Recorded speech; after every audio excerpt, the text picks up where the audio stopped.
they will start to go crazy. Here they go. Yeah, they love it.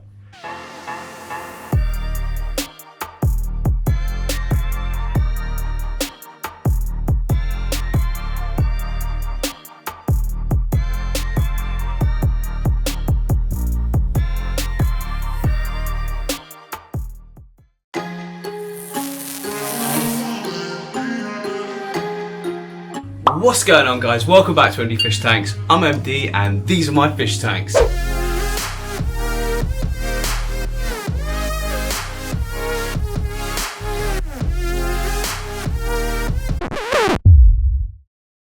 Okay guys, for those of you that are new here, I think we'll just run through a little recap, just a quick one of what we've done in the last video and, you know, recent videos, just quickly.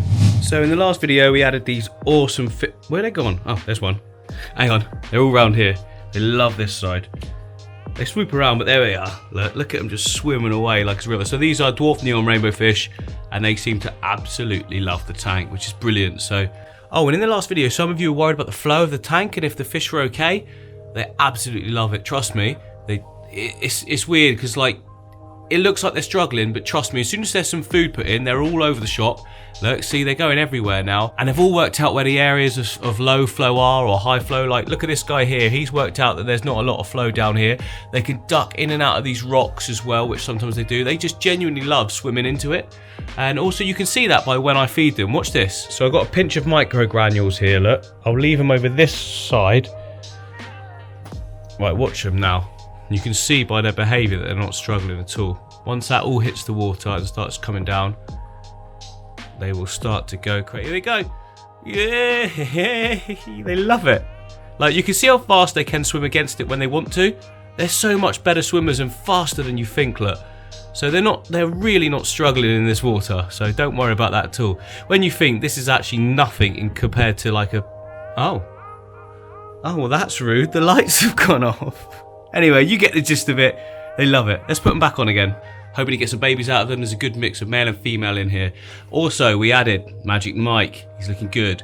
A few people are wondering why his tank's murky. Well, it's a no filter setup. It does go through phases of being murky, then crystal clear. Normally when you change something, so recently I brought him in here and I had to do like a 70% water change to move the whole thing. And that'll be what that is. But that'll clear up soon. Pearling nicely though, look. Nice. Then down the bottom here in my plant storage tank, we've got Pancho just chilling in that Ludwigia. Yeah, we added this one as well. Sorry if I'm moving too quickly, but yeah, this is just a little nano we did a while ago. Looking good, needs a little trim up. Tons of shrimp in there though.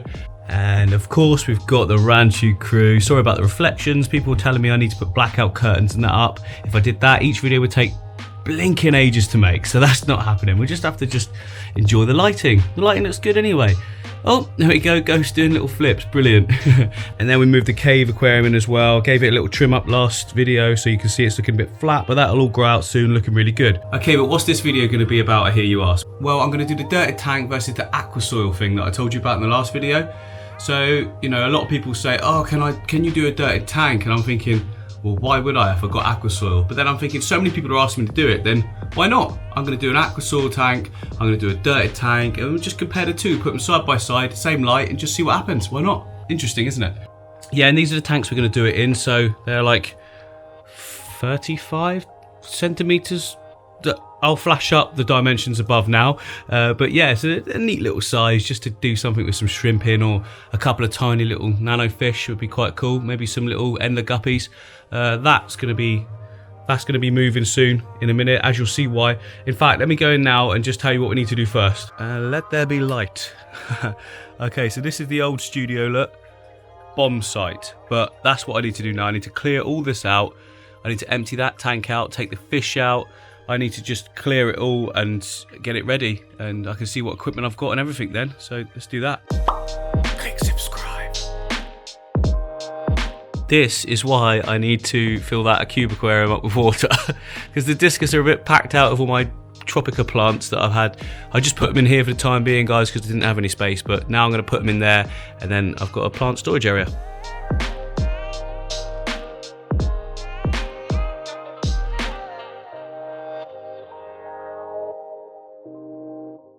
Right, there we go. So that's that tank under there, fully stocked out with all the Java fern I've got Crips in there, and I've got Rotala rotundifolia. But yeah, that's that sorted. Now we can actually get on with making the dirt tank. So when you're making a dirty tank, what's the one thing you need?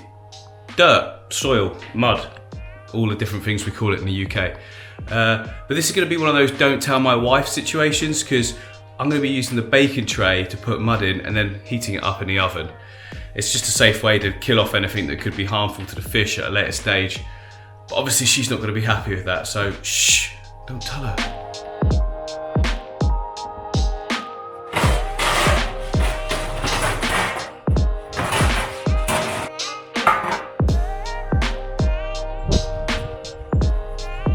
I'm in a little area just outside the back of my house.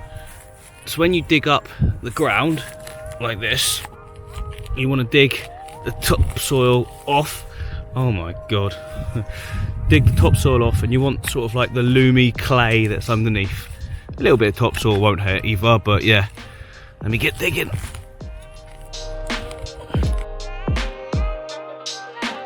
Okay, right now I'm down into more of the sort of clay. Gonna put some of that into the tin. That's a giant rock. Yeah, so we're not going to need a huge amount, because obviously we're only doing a nano tank, so just take a little bit of it out. A little bit more than that though. Yeah, to be honest, that should be enough. You don't need a huge amount, otherwise all you do is just get loads of algae. Let's get that in the oven. Actually guys, I just had a thought. I don't need to put it in the oven, so that'll keep the wife happy. Put it in this little plastic tub, because this is metal, and we can put it in the microwave. Again, don't tell the wife though. We cook our food in there and sterilise the baby's bottles. She won't be happy. It won't hurt. All it'll do is it'll just make the water evaporate. No problem. It might smell a bit funny, so I'll keep this door shut. Done. So it's been 5 minutes. Let's see what's going on. It is, there we go. That would help if I show you.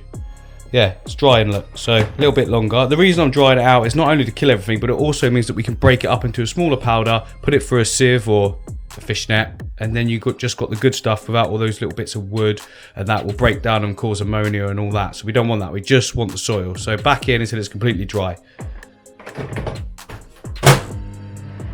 The microwave's dinged. It's been 10 minutes. Let's have a look. Ah, there we go. All dry. Ow, still hot. Dry though. That's perfect. So now what we need to do, get a rock or something, or a hammer or something. If you've got something better than that, you can, but just to break it all up so that these pieces come into a small powder like that. And then I find that's the best way to put it into your aquarium.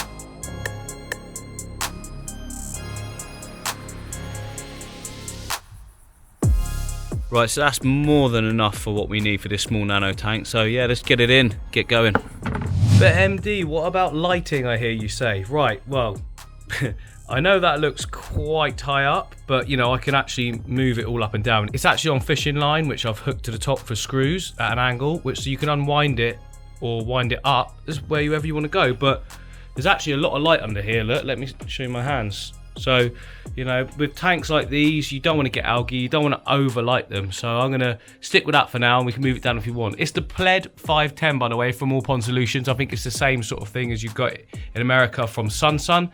It's just like sort of Chinesey dressed up cheap LEDs, if you like. It's the white and blues. I really like those. They work well. Obviously, they're nowhere near as good as, say, you know, the RGB lighting that you get from Twinstar, but it's another level. Like, at the end of the day, we're trying to do a budget tank, because people who do dirty tanks, they do it on a budget, because why else would you not buy out Aquasoil otherwise? So yeah, so nice cheap lighting. There'll be a cheap filter on there as well that work a treat, so I'll have the same on both. So I think it'll be a really fair test and a good sort of example of the difference between the two. But for now, let's make a start on our dirty tank. So first thing we need to do is create, it's going to be easy if I just show you, but we make a border of sand, and then we put our soil that we've created, our dirt from earlier, in the middle of that. and then we cap it all off with sand, but I'll show you anyway.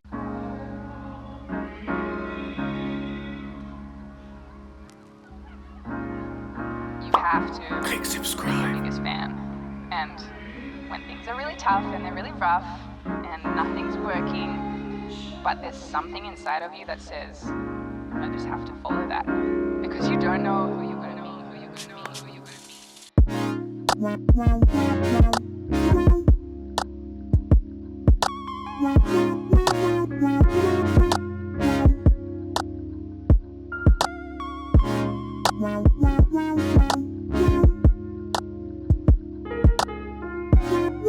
Right guys, that's our substrate sorted. I don't know if you noticed, I used 2 different kinds of sands there. That's purely because I didn't have very much of that top stuff and I wanted that to be in the finish, if you like.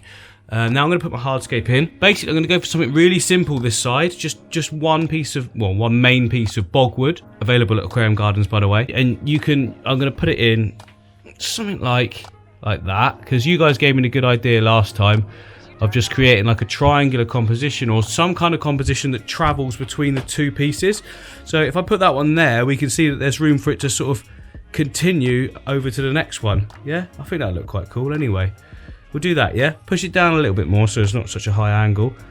And then that gives us room to plant behind and in front as well, but it also means that it flows quite nicely into the Aquasoil tank. Done. I know it doesn't look like much, but this is more of an experimental sort of setup we're going for rather than a full-on aquascape. But I think it'll look really good with the plants anyway, so yeah, leave it at that. Just added that tiny little piece at the foreground there as well, just to give it a bit more of a different angle and just a nice little gap. Right, I'm going to go and select the plants now. They're all back in the old studio, so let's nip to there. I've got so many to choose from. I've got like crypts, I've got all these different, where the hell do I even start? Like, I think it's easier if I just take my time with this. I'm going to select some, and then what I'll do is I'll caption them as I'm putting them into the new tank, yeah? I think that's probably for the best.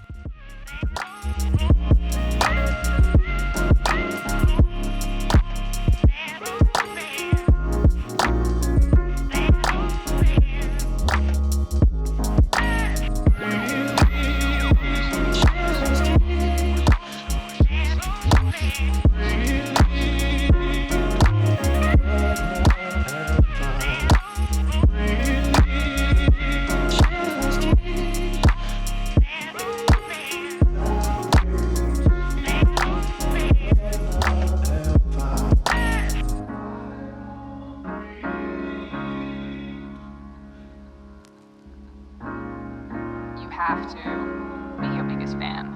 And when things are really tough and they're really rough and nothing's working. So there's all the foreground plants in. I really like this piece of wood. You might have noticed I added this piece here as well, just to continue that line a little bit, the direction that I wanted to go, just ready for it to flow into the next scape like you guys suggested. Right, let's get those background plants in. Again, going to keep it simple, just going to go for the 2 species, my favourite species, the Rotala rotundifolia and the Limnophila sessusumala.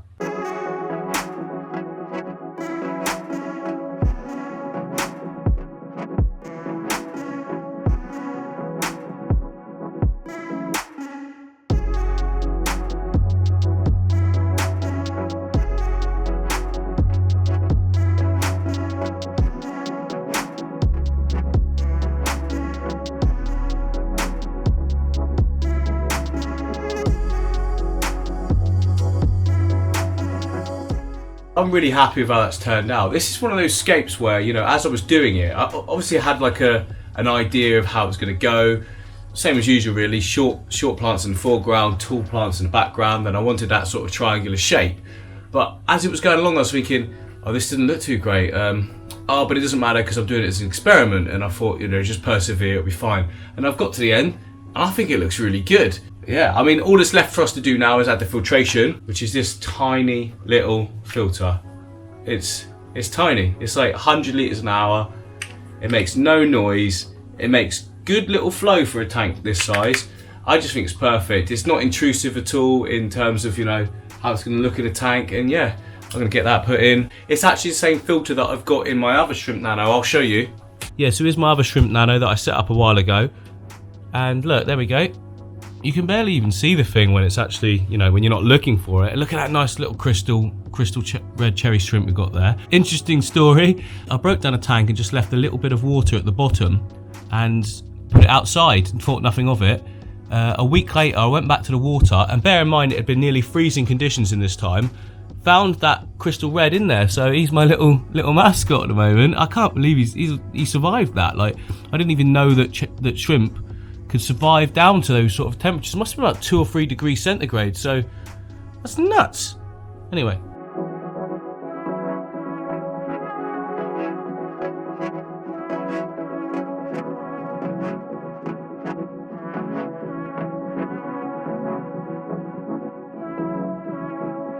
So it's going to be about 2 to 3 weeks before we can put any sort of livestock in there. I'm not even sure what I want to do yet. Maybe I want to do fish, maybe I want to do shrimp, maybe I want to do a better fish. I mean, I've just got Mike, haven't I, Magic Mike, but you know that candy koi that I showed you in the last video? Oh, I really want it. So in the next video we're going to be scaping the one next to it. We're going to be using the aqua soil though instead of the dirt, and then we can just do the comparison. And like everyone said, I think it's important to make sure that we do the 2 videos right next to each other so that there's a fair time scale between them, and it'll only be like a day or 2 between. So I think that'll be the best way to do it. Make sure you subscribe, guys, because the next one's going to be like an extension of this. It's going to look really cool what I've got planned for it. So yeah, get sorted. Get sorted. I don't even know what that means. Just click the button. Click the like button and leave a comment for me. Cheers, guys. See you next time.